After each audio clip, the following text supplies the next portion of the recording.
All right, everybody. Welcome to Wednesday night shir. And we did I think the last topic we did was a tefillin topic. That was the topic of Rabbeinu Tam tefillin.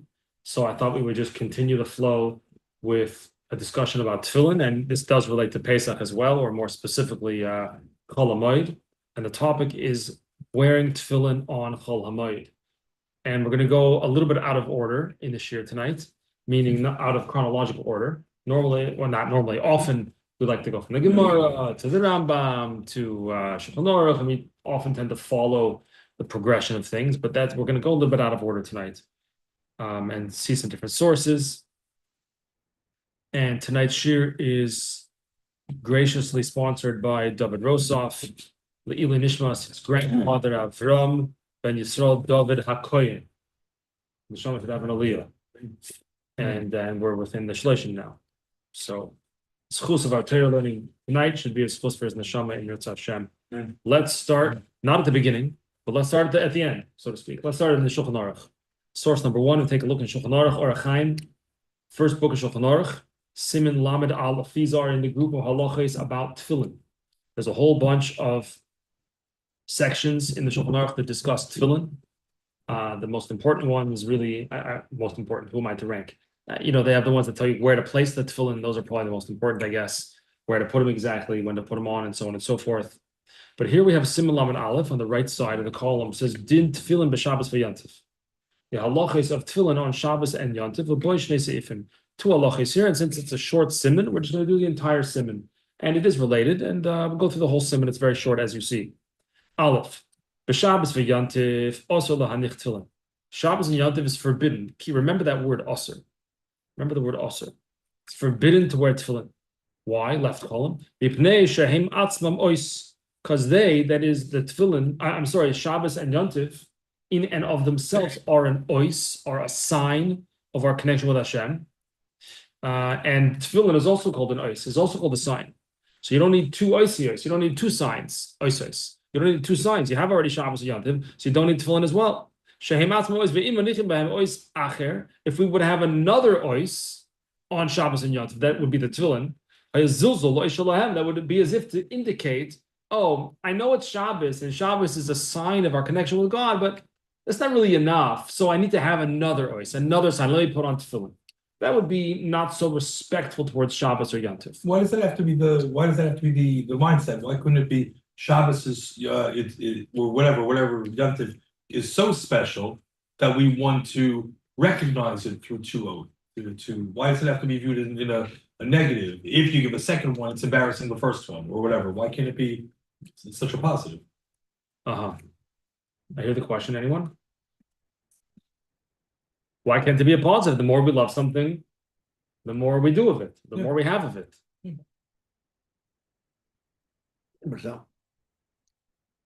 You don't buy it. You don't buy it. There's like more different things. The more you love one thing, the more you love a person, for example, having more people around you love them, you don't necessarily do that. But if I really love a kind of food, I'll have, so maybe I'll center that. That will be the biggest part of the meal. And so many things, it's kind of hard to really enjoy the one. You can only fill your plate with so much material. I mean, it's not, maybe it's a bad analogy. Shabbos is a day to learn. So are we embarrassing the shir at 8:45 by going to the shir in between Mincha Ma'ariv? No, be serious. Why is it viewed in that way? I hear the question.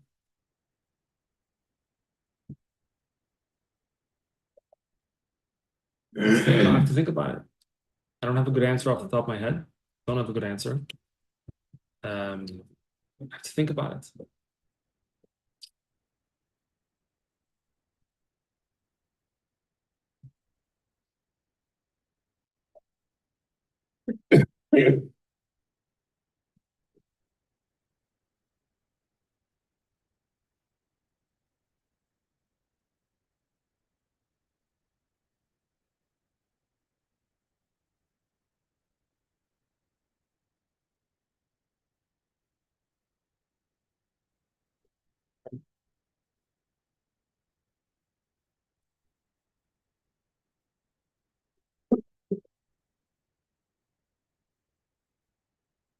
And if you think about love for a wife, I was your actually spouse, just thinking about that.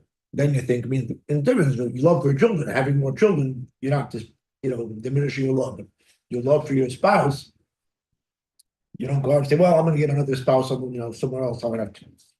Well, that wasn't allowed. I like the spouse so much, I'll have another one.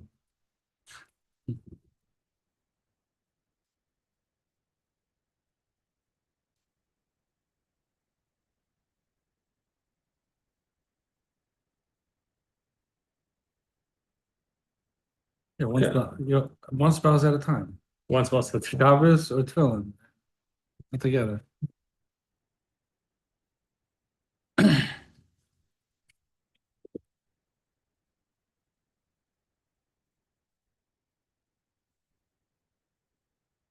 I guess, we're going to see in the Gemara in the next source number 2, but I guess maybe it has to be that if we're going to add another sign, that might be an indication that the first sign wasn't enough.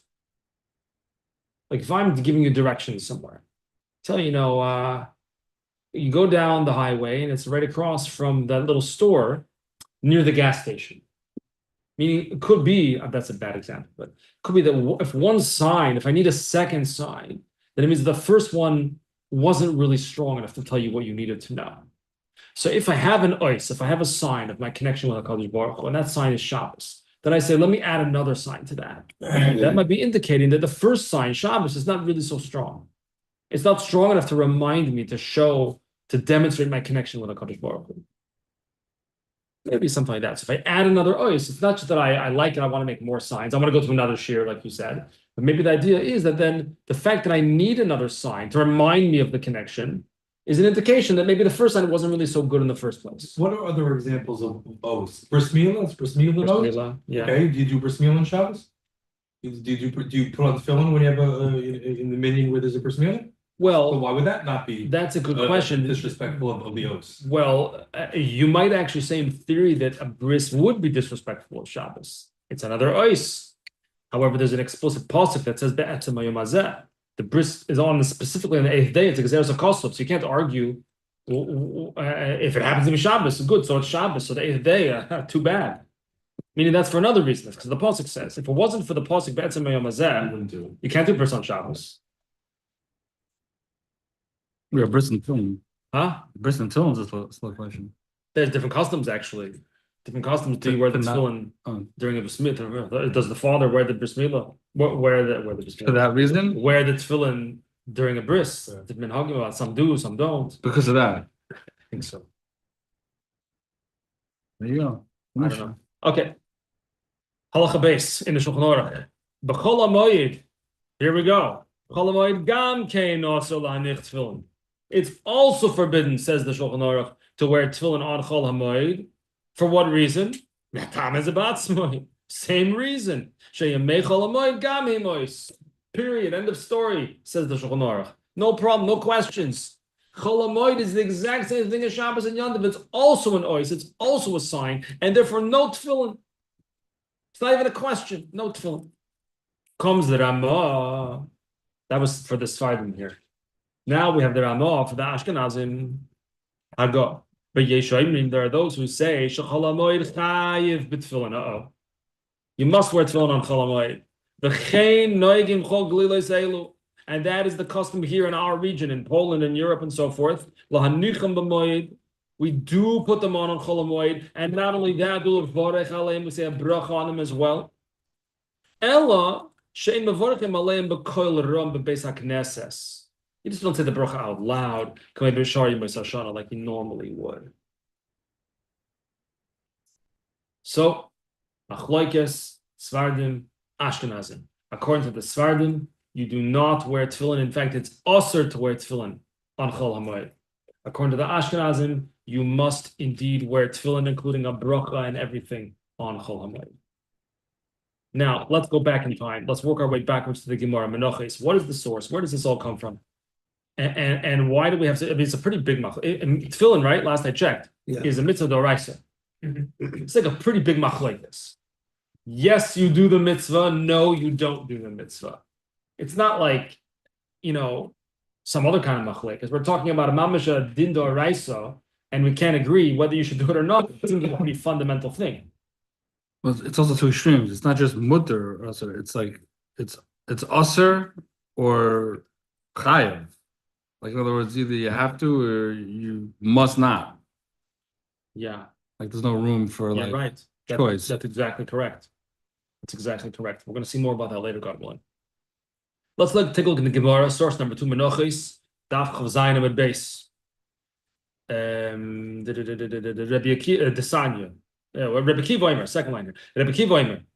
Yochol Yaniach Adam Tefillin B'Shabbos Aviyam Tovim. A person might think that we should indeed don tefillin on Shabbos and Yontiv. No mention of Chol HaMoed. You should put tefillin on Shabbos and Yontiv. Maybe you might think, well, why not? After all, the Torah says to put on tefillin. So why should I not wear them on Shabbos? Why not? What else do you do? You got more time after all. What else are you doing? Put them on Shabbos. Talmud Loimar, the pasuk comes to say no. The pasuk says, it should be for a sign on your hands. And toitaf is between your eyes. What's the topic? That's the tefillin. We're not going to get into the discussion, but maybe we'll have another show about that. No, because it doesn't call it a nose. It calls the shel yad a nose. Okay, good. So maybe you would think, even with the idea of it being an os, that maybe since it's two separate brachas anyway, Yeah. maybe just put the rosh. HaMoed. Yeah. Then you don't have to worry about the idea of the os and os. Yeah. Okay. So first of all, it's an interesting question. Second of all, it's a good diuk. One is called an ois, one is not called an ois. Secondly, there's a different reason why you can't put on the rosh without the shel yad. It's a different reason, which is that the pasuk says "Ukshartem lo ois al yodcha v'ahiu lo toitafos b'ninecha." It says that in that order specifically.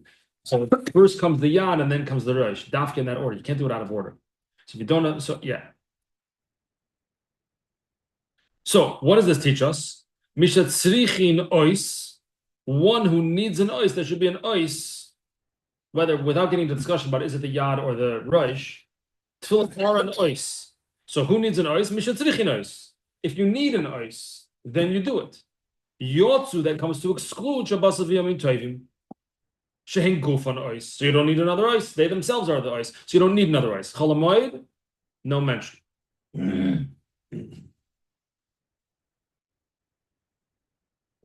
No mention of Chol HaMoed. We don't have it explicit over here. Taisvis on the page. I didn't quote the whole Taisvis, but he's going to get into Gemara as well on Chol in the second Moed Katan, which I did not quote here, where Taisvis tries to say that maybe you really should wear tefillin Chol HaMoed. Maybe let's read the first few lines. Yotu Shabbos Yom Shein Atzman Kruin Ois. The pasuk comes to exclude Shabbos and Yom, which isn't in and of itself an ois. So Tosis wants to know why. What's the ois exactly? What is the ois of Shabbos? What is the ois of Yontif? And what is the ois of Tefillin? So Tosis says, Loi mishum da asiri basis malacha. It's not because the ois of Shabbos or Yontif is not that you're forbidden to do malacha. How do we know? Says Taisus on the second line, the filu chulo shel moed, even chol hamoed, the shani b'asiyas malacha, which is permissible to do malacha and chol hamoed, or at least some kinds of malacha, without getting into the whole chol hamoed and malacha discussion. You can do some kinds of malacha and chol hamoed. Ika ois, it also has an ois, chol hamoed. What's the ois of chol hamoed? The Pesach, the ois of achilas chometz. On Pesach, you're not allowed to eat chometz. That's the ois. V'sukkis, the chayiv b'sukkah. Sukkahs, we have a sukkah. So those are the oisos even during Chol HaMoed. And if a perek basa, the Moed Katan, mashma the Chol HaMoed chayiv. But over there in Moed Katan, if you take a look in the Gemara there, you'll see it, or he doesn't say that, it says explicitly. It's mashma, it's indicated or implied that on Chol HaMoed we do have to wear tefillin. So the ois of Shabbos is not that malach is not allowed. It's not that malach is not allowed. Which we're going to come back to that. We're going to see different reasons how it works out. Let's go to source number 4 to the Taz. Again, we're jumping forward to 1586, the late 1500s, early 1600s. Reb Dovid HaLevi, the Taz, most known for his commentary on the Shulchan Aruch. We quoted a few Friday nights. One Friday night, maybe I mentioned the Divrei David, his commentary on Chumash as well, really commentary on Rashi. And the Taz's father-in-law is source number 6. the Bach, the real circus. We're going to get there. The Taz says Shehem Atzmim Ois. This is actually the Taz's commentary on source number 1, the Shulchan Aruch. He writes Pirush. What is the Ois? Mitzad mitzvahs tluim bohem. Shetluim bohem. What is the Ois of Shabbos and Yontiv? Not that Malacha is not allowed. No, that's not the Ois. The Ois is the mitzvahs of the day. Loi mitzad isur Malach shebehem.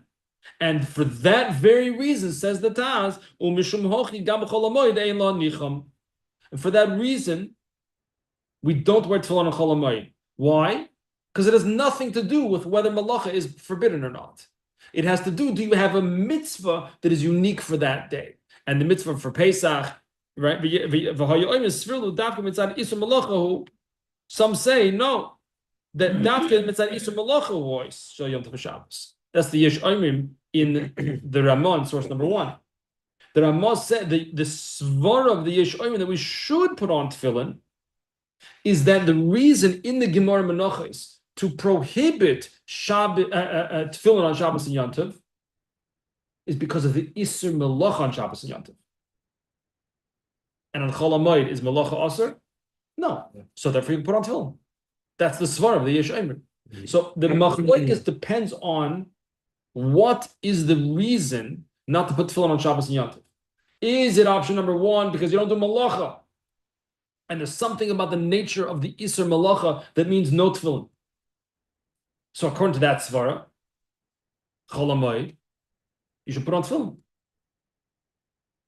But the second svara has nothing to do with malacha.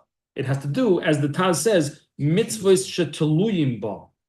The mitzvahs that are literally hanging on it. The mitzvahs that are particular to that day. So Pesach has a mitzvah of not eating chametz. That applies Yom Tov, it applies Chol Hamoed. And if that's the reason that we don't put tefillin on Shabbos, because there's mitzvahs unique to Shabbos or Yom Tov, one second, then that means that we don't put on tefillin, because we already have an ois. It has nothing to do with malacha. If it has to do with malacha, then put tefillin on Chol Hamoed. If it does not have to do with malacha, then don't put tefillin on Chol Hamoed. But according to those that say that it's because of the special mitzvah or prohibition, special mitzvah of the day, Yeah. then wouldn't that have a big kasha on other yontifs, like a Purim or where it's not where you have specific mitzvot of the day, yet obviously you put on tefillin? Like there's so many other holidays. So in fact, this is discussed in Rosh Chodesh actually. There's a svara brought, I don't remember where it was right now. I looked through a bunch of things today. There's a svara, maybe Rosh Chodesh you shouldn't wear tefillin. Right, according to that, right? Yeah. So one simple answer to Purim is not really a Yantif. Bechlal is not a Yantif. It's not a Yantif. So Chol Hamoed is a Chol Hamoed, is a half Yantif, so to speak. Right? Purim is not really a Yantif at all. Is Hanukkah yontif? No. So yontif would only be. By the way, the whole thing. I heard an interesting question recently. Rosh Hashanah, Kippur. I heard an interesting question recently. By the way, what do we call a Yantif? What does the Torah call a Yantif? 2 letters, 1 word. Chag. Torah doesn't call Pesach a Yantif. Doesn't call Sukkot a Yantif. It calls it a Chag. Chag HaMatzos. Chag HaOsif. Why do we call it Yantif? I don't know. I don't know the reason where that comes from. However, a friend of mine noted to me that Purim in the Megillah is called a Yantif. It says the words Yom Tov, Lagabi Purim. Okay, I don't know. Let's take a look on the Torah, source number 5. The Torah is before the Taz. Again, we're going back and forth historically. The Torah was Rabbi Yaakov ben Osher. Who's the Osher? Yaakov ben Osher. Who's the Osher? His father? That's the Rosh. That's right. That's the Rosh who's going to be, by the way, very central to our story tonight. We're going to get to the Rosh soon. He's going to be very central to our story. The Torah, Rabbi Yaakov ben Osher, was born around 1270 and passed away 1340. He says as follows, one very short halacha here. Shabbos v'yontiv labs man tefillin hein. Read that again. Shabbos v'yontiv labs man tefillin hein. What does the Shulchan Aruch say? That's the Torah. What does the Shulchan Aruch source number 1 say? Osir. Osir. Shulchan Aruch says it's osir to put on tefillin. The Torah says, no, labs man tefillin. It's not the time. It's not osir. It's not the time. Implying that if you do it, it's okay. According to Shulchan Aruch, source number 1, your mamish not allowed to put on tefillin on Chol HaMoed, on Shabbos and Yom Tov. I'm sorry, it's mamish also. According to the Torah, no, it's not the right time, but okay. The Chol HaMoed says the Torah Chol HaMoed yesh mistapkin boy imuz man tefillin. It's unclear. Yesh mistapkin, unclear. Why? Because the Gemara doesn't say explicitly. It's a suffix. Is it this man for tefillin? And therefore, paskins the Torah umanichin oisan b'lei bracha. So we put them on without a bracha. Why? That's right. Simple. Now, here's the kicker. Listen to this. Va'adoini ovi arosh zal. My father, my teacher, the Rosh, Blamo. He would put them on Chol HaMoed and say a bracha. That's the Rosh. Why? Because it's their resin? Yeah, tefillin. Why? He held it's not a suffix. He held from the Gemara that it's not a suffix. Meaning he learned through the Gemara and came to the conclusion that you're mamish chayv to put tefillin on Chol HaMoed, not like Shabbos Yom Tov. Right? Because he holds the svara that the reason for the no tefillin on Shabbos Yom Tov is because the Isser Malacha on Shabbos Yom Tov. And there's no Isser Malacha on Chol HaMoed, therefore you have to put on tefillin. That's the Rosh. Source number 5. Now we're going to the Bach, who's commenting on the Torah, right? The Bach, source number 6, as we mentioned, is the father-in-law of the Taz. The Bach was 1561 to 1640 in Poland. The Torah's the grandfather of Taz? Correct. No, not the grandfather. What's the relationship? Grandfather-in-law. Grandfather. The Taz, his father-in-law is the Bach. Yeah, correct. The Taz's father-in-law is the Bach. That's it. And what's the relationship with the Torah? Somebody else. Oh, there's no relationship. No. Oh. Okay. Let's take a look on the right column over here in the Bach. Yeah. This that the Torah writes on a Chol HaMoed, there is a suffix. That's the Tosfos we saw in source number 3. From Chol. From the Gemara Chol. That's in Menachos. That's right. That's right. Va'ayin b'Tosfos say Perek HaKoyim v'Ashiri Hilchos Tefillin Kosvu. The Mideis of a Perek Basa the Moed Katan. This that it says in Moed Katan, which the Gemara, that's the Gemara Tosfos refers to. We didn't bring that Gemara on the page. But Talmud in our Gemara the Kosev, it says over there in the Gemara Moed Katan, it says Odom b'Cholo Shel Moed. I'm sorry.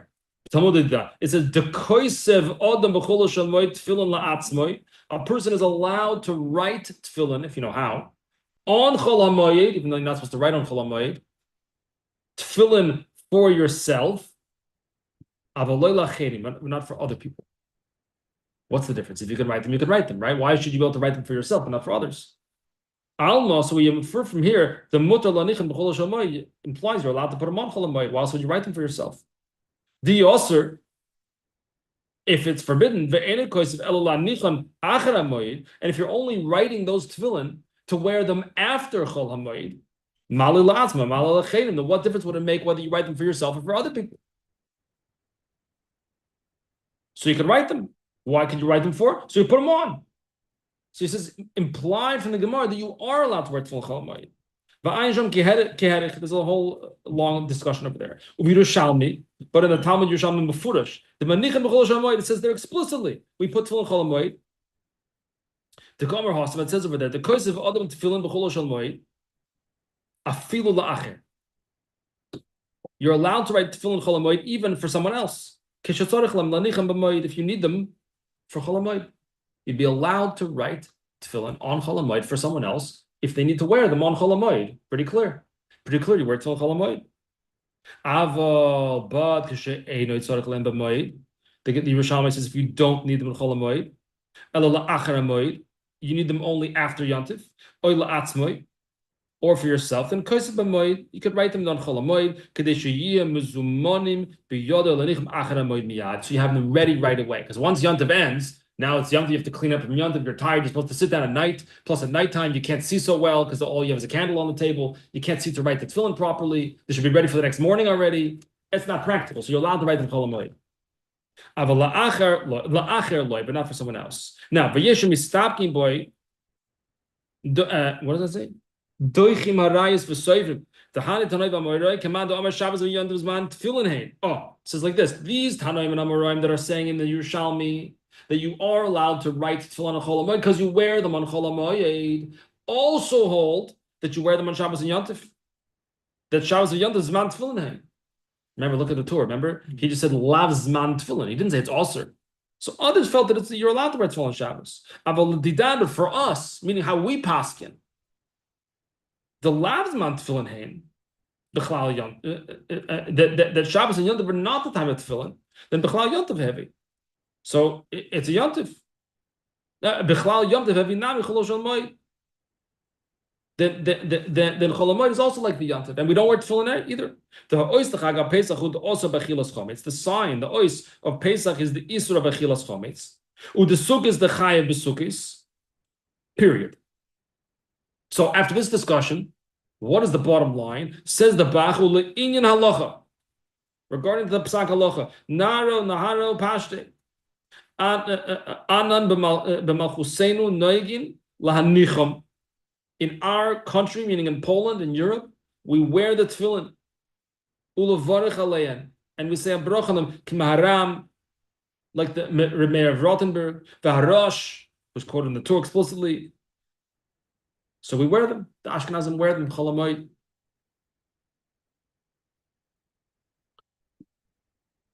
Again, because the Isser of wearing the tefillin on Shabbos and Yantiv is because of the Isser Malacha. And that doesn't apply Chol HaMoed. So you have to wear them. According to the Shulchan Aruch, it says it's Aser. The logic behind it would be that because it's an oath and this is an oath, it would be an embarrassment. Therefore, it's Aser. But according to the Torah, he says that it's not Aser, but it's not the time because it would be unnecessary to have an additional oath. I think so, yeah. We're going to see more before the Shulchan Aruch. We're going to go back to the Beis Yosef. We're going to see more about that as well. Now, Ubnei Sfarad, the Sfardim Nagu Shaloi Lanich, V'ayin b'Beis Yosef, Uva Shulchan Aruch, Uva Haga Lashon. Now, let's take a look. Page number 2. Page number 2, source number 7 in the Beis Yosef. Here is the big kicker. Look at this. Beis Yosef on the left, source number 714. That's Yosef Karo, 1488, 1575. Amazing. Can you imagine that Beis Yosef wrote the Shulchan Aruch and it's accepted to this day by Klal Yisrael? It's unbelievable. Va'achshav, he goes through a whole discussion about the different svaras of the Tefillin on Chol HaMoed. Says va'achshav, but now it is nagu kol b'nei svaras shaloi la'nichem b'Chol HaMoed. We do not wear them Chol HaMoed. And I heard b'shamaiti shemikodim hoyu manichim oisam b'Chol HaMoed kedivri harosh. Actually, the Svardim used to wear Tefillin on Chol HaMoed. They followed the Rosh. The Rosh says to wear Tefillin on Chol HaMoed. So the Svardim, why would you not follow the Rosh? The Rosh was one of the greatest poskim ever. Why would you not follow him? So he passed him to wear Tefillin. So they said, okay, we'll wear Tefillin. So what happened? They found Shekosav Rabbi Shimon ben Bar Yochai b'Maimer Echad, means in the Zohar. They found in the Zohar a statement of Rabbi Shimon bar Yochai she'osur lahanichem b'Chol HaMoed, that it is forbidden to wear them on Chol HaMoed. And therefore nimnu melahanichem b'Chol HaMoed. And once they learned that shtickl Zohar, they stopped wearing them on Chol HaMoed. The Chen Kosa Moedi Doidi Harav Yitzchok Karo B'Tshuva. Okay, quotes the source, fine. So that's really it. The Rashbi, Rav Shimon bar Yochai, says Osir to wear them. Take a look at this now, source number 8. The Radvaz of Reb Dovin ibn Zimra. He lived in Spain. He was born around 1480. So 1480 is 12 years before 1492. The expulsion of the Jews from Spain. So he was expelled. He was 12, maybe he was 13. I don't think the year of 1480 was precise in his birth. So he was 12, 13 years old when he was expelled from Spain. He went there to Yisrael, to Tzfas, and to Yerushalayim. Then around the age of 31, he moved to Fez, Morocco. Then he moved to Egypt. He was both Alexandria and Cairo in Egypt. He became the chief rabbi of Cairo for 40 years. And while in Egypt, he had 2 very famous Talmidim. One of his Talmidim was Reb Betzalel Ashkenazi, also known as the Shita Mekubetzes. Another famous Talmud of the Radvaz was the Arizal. So the Arizal learned Gemara and Halacha with the Radvaz in Egypt. At the age of 90 from Cairo, he moved back to Eretz Yisrael. Imagine it must not have been an easy trip. And he moved to Yerushalayim, and apparently the Arabs in charge at the time imposed very high taxes, and I guess he was also apparently a wealthy man. He imposed very high taxes. He didn't want to stay in Yerushalayim. We were always complaining about the taxes, I guess. So he moved back up to Tzfas, and he lived there for another 20 years. He passed away at age 110 in 1589. Also, neat little trivia information to the best of my research that I've conducted so far, which is not scientific. The Radvaz, in the Shilas and Chuvas of the Radvaz, is the first mention of coffee in halachic literature. I have in my mind, by the way, a class on coffee one time. We're going to get there eventually. Okay, so the Radvaz has a tshuva we see over here. Shaila. Should you wear tefillin b'chol hamoed? The questioner asks, I saw bazeh, people going back and forth. They're standing this side, that side. Why? Because the Rosh writes in a tshuva, you don't want to ignore the Rosh. Who wants to ignore the Rosh? Because of Gedolim is tshuva mutter l'kois from b'chol hamoed. He says you can even you can even write b'chol hamoed. Mishum davar ha'oved miktsosim yireim la'atzim l'mishem nimtza kol b'sifrei kabbalah shemeniach tefillin b'chol hamoed. However, some say they don't want to put on tefillin b'chol hamoed. Why? Because the nimtza kol b'sifrei kabbalah, because they found written in Kabbalah shehamaniach tefillin b'chol hamoed ne'enash. If you wear tefillin b'chol hamoed, you'll be punished. God forbid. So what are we supposed to do? That's the question asked the Radvaz. The Rosh says you should put him. Other people are saying, hey, according to Kabbalah, you better not do it. It's very dangerous, actually. Not just you shouldn't do it, it's dangerous. What do we do? Tshuva. Says the Radvaz. Who was one of his famous students? Arizal. Okay. Shev al tase. Sit and don't do anything. Means don't put on the tefillin. Don't put them on. I'm going to teach you here. Sit and don't do anything.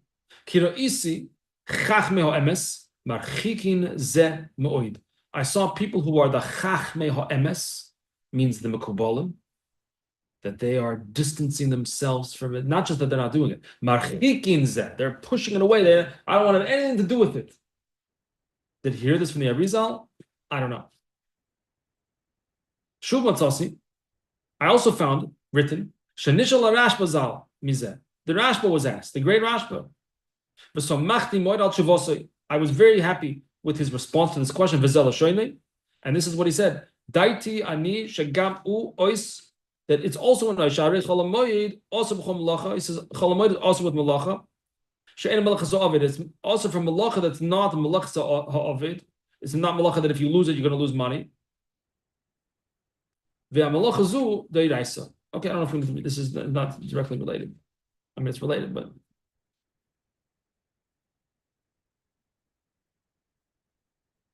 fine. So the Radvaz says in the tshuva that you should not wear the tefillin. Why? Kabbalah. Oh, we missed part of the Beis Yosef I wanted to do. See the lines below this?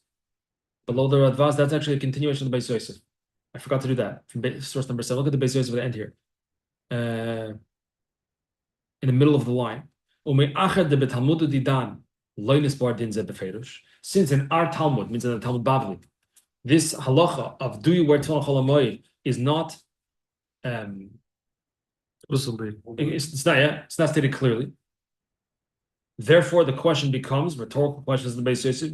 Mi ye'erev libo lageshes laver b'kumasei al divrei b'shem ben Yochai.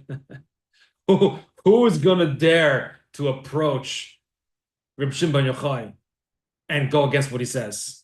Hamafli kol kach b'isur ha'nachosim, who is a whole.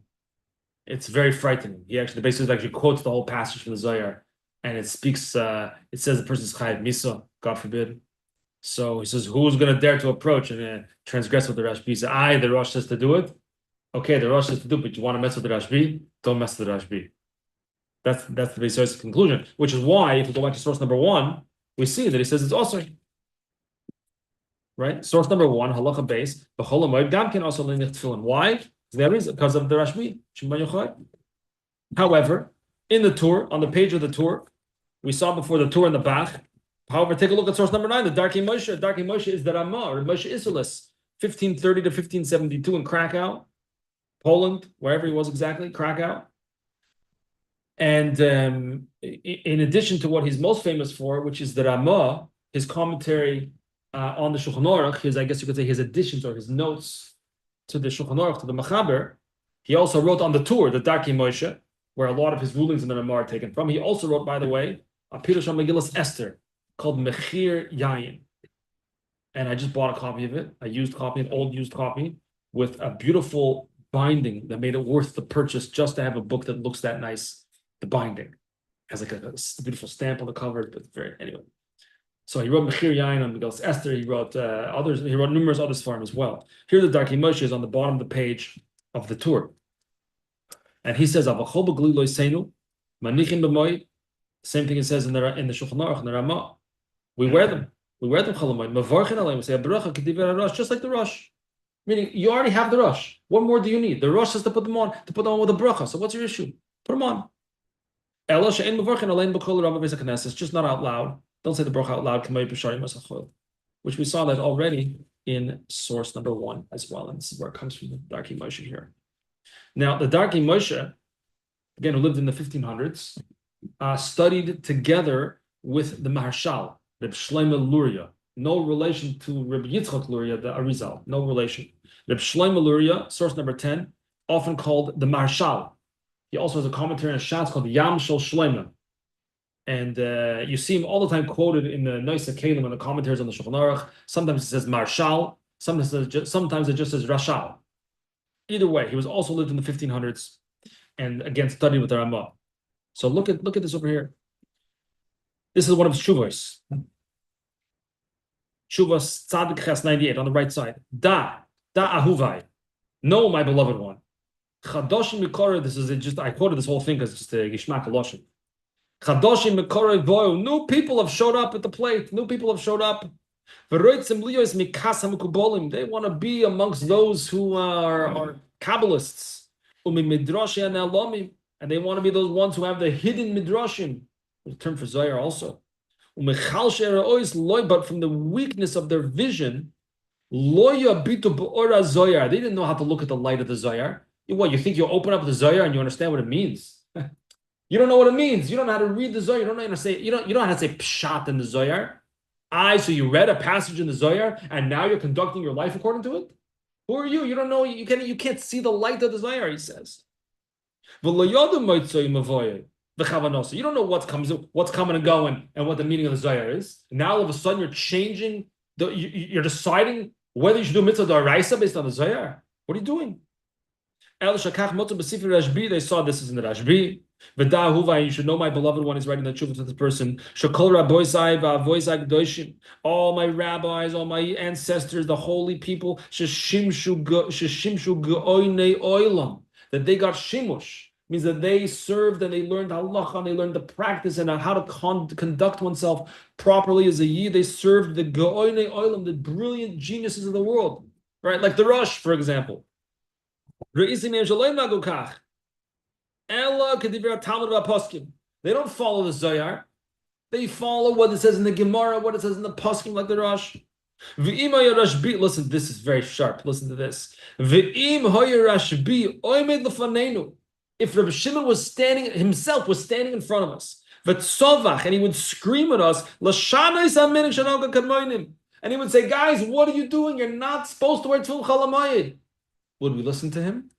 Says the Marshal, we wouldn't listen to him. Very strong. Very strong. In most cases, the halach is not like Rav Shimon anyway. So all of a sudden, we're following Rashbi and the Zohar. What are you doing? I'm not sure what that is. Okay. Yeah, it says a further thing. He says he writes a whole other thing, not to say two brachas on tefillin either. He also says that. But we don't do that. We say two brachas on tefillin. We means the Marshal, not me. But Marshal says two brachas. And further, Gam who koisev hamanich tefillin b'chol hamoed chayiv misa. Also, the Rashbi writes that if you wear tefillin on chol hamoed, you're chayiv misa. V'anachnu manichim, and we put them on. Umavarchin alein, and we say a bracha. And here we are. Okay, I skipped a paragraph now. I skipped a little bit. Look at the left column. Lachein, at the end of the line, Lachein ahuvai, my beloved one. Here's his conclusion in the tshuva. Al telich b'derech aten. Don't go in their way. Don't follow their path. Ve'en locheisek b'nistoris. You got nothing to do. Don't get involved in the secrets and these hidden matters of Zohar and Kabbalah. Don't get involved. Hamisyarim b'chidushim, that they are almost like misyarim, almost like boasting almost in their chidushim. Kiluhem yoidim, of this very strong words, right? Kiluhem yoidim mavin miraz Torah tzvuneh, as if they know the secrets of the Torah. They know what's hidden in the Torah. If only you would know what it actually says explicitly. Forget about the secrets. Halavai to know what it says explicitly.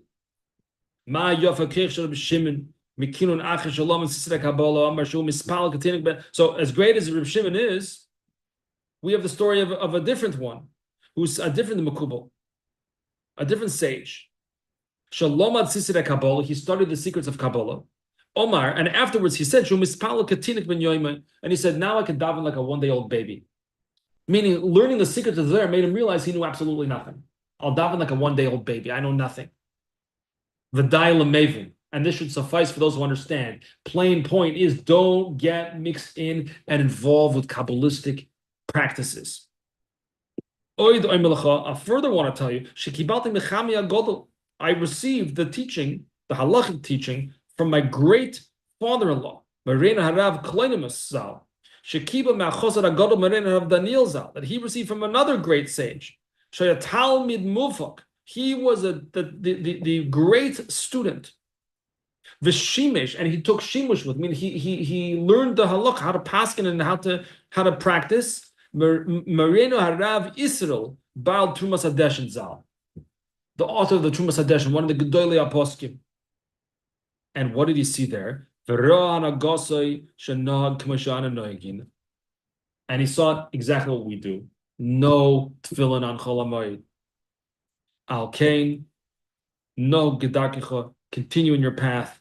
Don't put on putting on tefillin on Chol HaMoed like it's like the rush and so forth. V'yulahem mashalahem. They want to put them on. Let them do whatever they want to do, but you shouldn't do that. Avodah. You should know shekol meshane. Anyone who changes from the set practice, from the accepted practice, yodai ala tachtoina.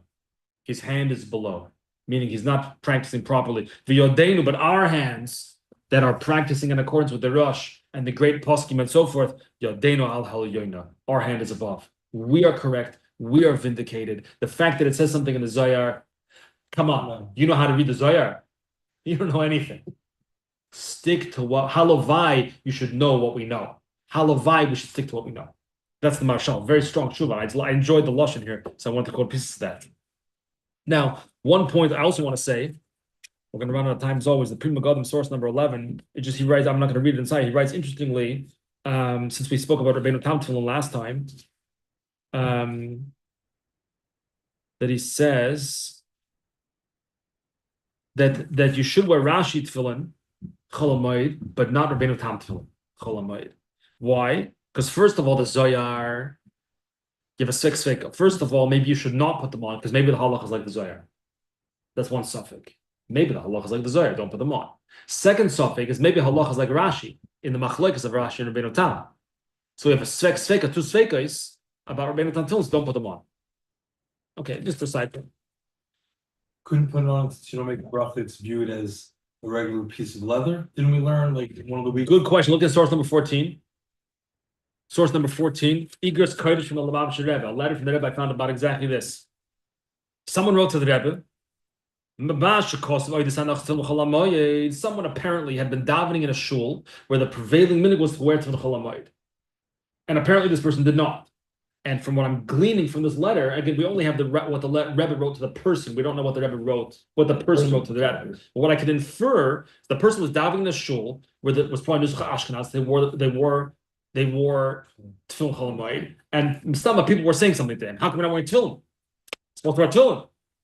So he asked the Rebbe what to do. Should I start wearing Tefillin Chol HaMoed? So B'masha Kos V'Oidus Hanach Tefillin Chol HaMoed Lafela Sofik Shaloi. It's shocking, it's surprising that you're not sure what to do. Because behold, for those who say that it's forbidden to wear tefillin on Chol HaMoed, one of the reasons is who are the shocking words, the shocking words that are stated in the Zohar, namely that it's Chayiv Misa, God forbid.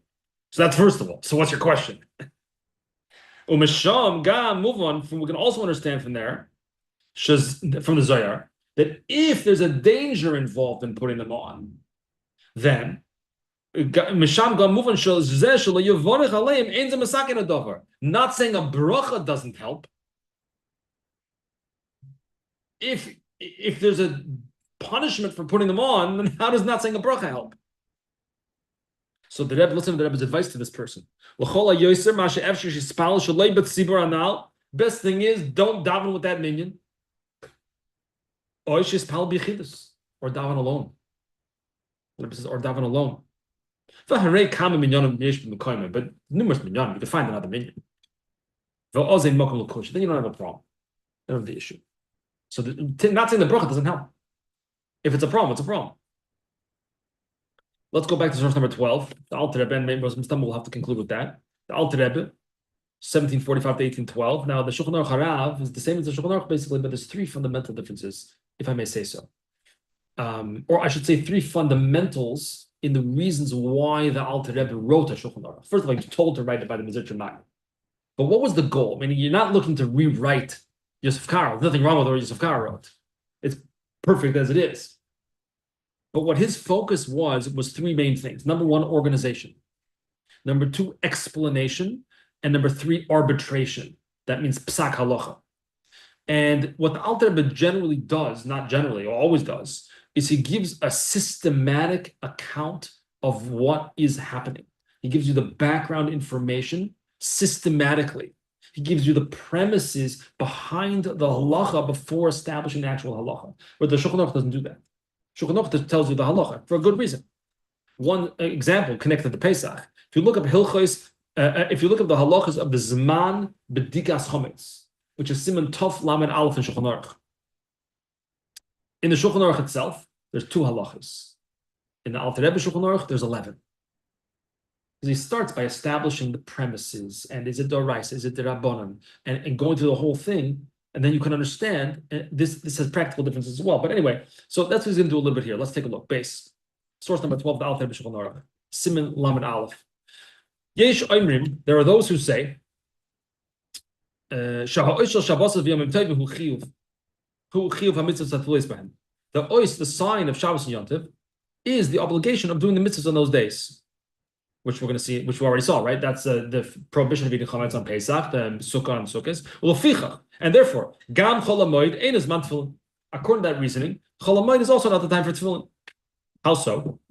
Sharei mitzvahs tefillin boy, because you have mitzvahs on Chol HaMoed. But Pesach menias achilas chametz. Pesach you don't need chametz. V'chag hamatzos. Uvechag mitzvah chag hamatzos. Uvechag mitzvahs shivas b'sukkah. So therefore, yesh oimrim, you do not need to wear tefillin on Chol HaMoed. However, but yesh oimrim, there's a different opinion. That's the opinion of the Ramah, right? And the Rosh. Sha'ois hu isra asiyas malacha bilvad. What is the ois of Shabbos and Yontiv? Is just the prohibition of doing malacha.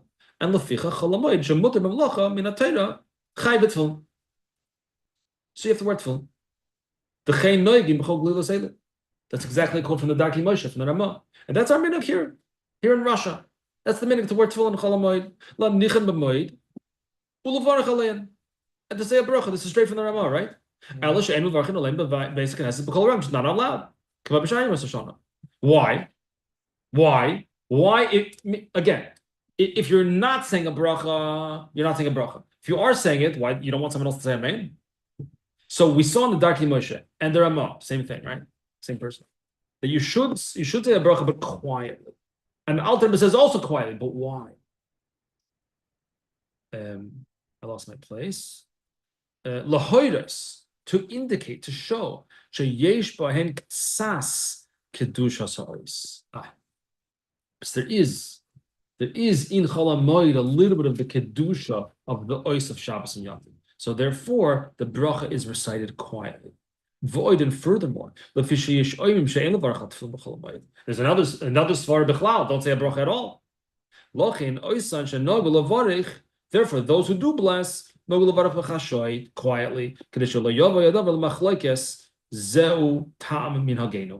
That's why he said the bracha quietly, not to lead to machlekes, because then that's for sure also on Chol HaMoed and the rest of the year. So the Alter Rebbe says you should wear tefillin Chol HaMoed. You should say the bracha quietly to show that Chol HaMoed. It's not like there's nothing there. It's not like there's nothing. It's Chol HaMoed. But however, if you say them, if you wear them without a bracha, yafahu oisa. That's actually the best thing. It's actually the best thing not to say bracha. Why? Because there's an opinion that says not to say bracha. So we're makel, don't say a bracha. Bracha is einun makvois, and not saying a bracha doesn't mean you didn't do the mitzvah. You still did the mitzvah just fine.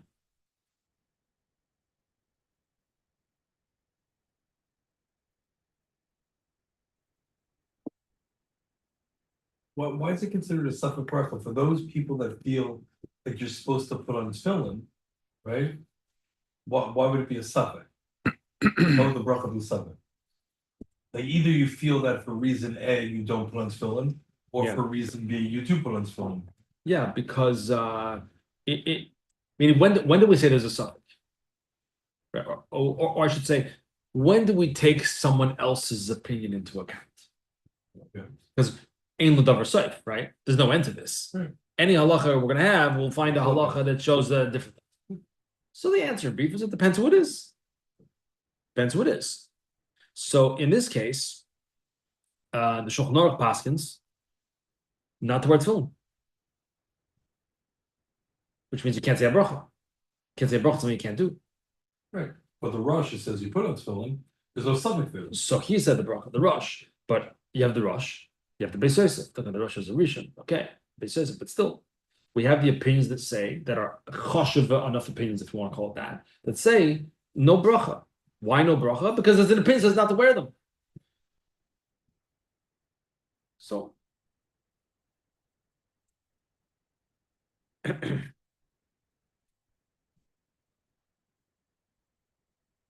so what's the conclusion?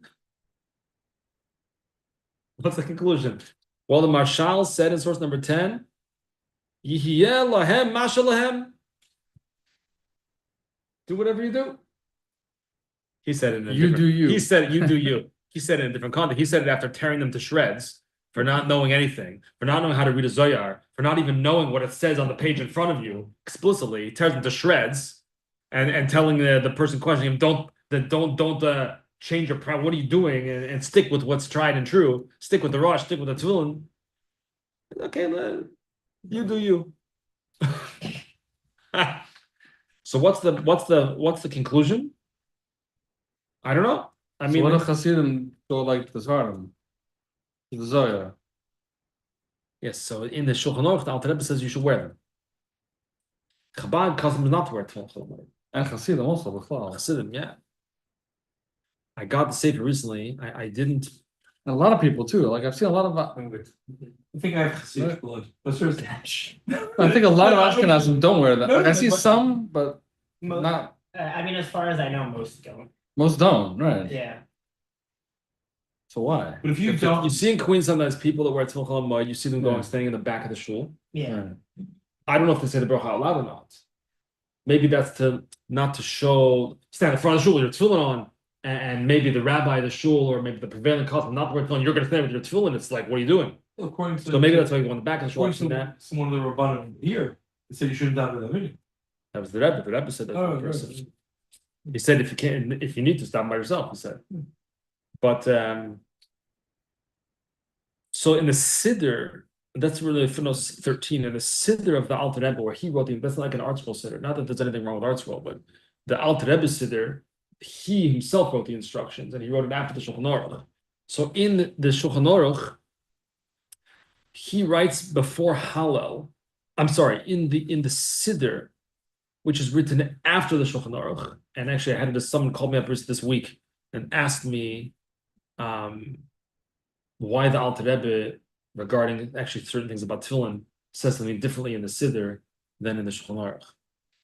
So we had a discussion about it, but he sometimes changes. Sometimes changes his psak in the Siddur, which again, the Siddur is not just like an article Siddur, but it was written by the Alter Rebbe himself, and that's psak halacha with the same strength as the Shulchan Aruch itself, but even greater because it's more current, it's newer. We wrote it after the Shulchan Aruch, so there were certain things that the Alter Rebbe wrote in Shulchan Aruch that he revisited later and paskined differently. So in source number 13, which is, by the way, very interesting, it was a Rebbe Avram, I guess what is once we started talking about it, was Rebbe Avram Chaim Na. He was born in 1890 in Hebron. He spent time in the shul of the Sdei HaMoed, who died in 1904. So when the Rebbe Avram Chaim Na would have been 14 years old, and listened to his business, the Sdei HaMoed we spoke about once or twice. We listened to his Piskei Dinim. So Rebbe Avram Chaim Na was born in Hebron and became a Rav himself. When he was 21 years old, he was a Lubavitcher Chassid Rebbe Na. The Rebbe Rashab, who was the Chabad, the fifth Rebbe, sent him on shlichus to Bukhara, to Uzbekistan. And he became the Rav over there. He taught himself the Bukharian language. He even wrote a book for them, I think, of basic halachas or something like this. And he actually changed his clothing from wearing like a, hat and whatever to wearing like Bukharian, like a turban and a robe and that kind of thing. Pictures of him like this. And I think eventually came back there to Israel, and he died in 1945 at the age of 64. Anyway, he was one of the great Lubavitcher Rabbonim and an expert in Alter B'Siddur. He points out that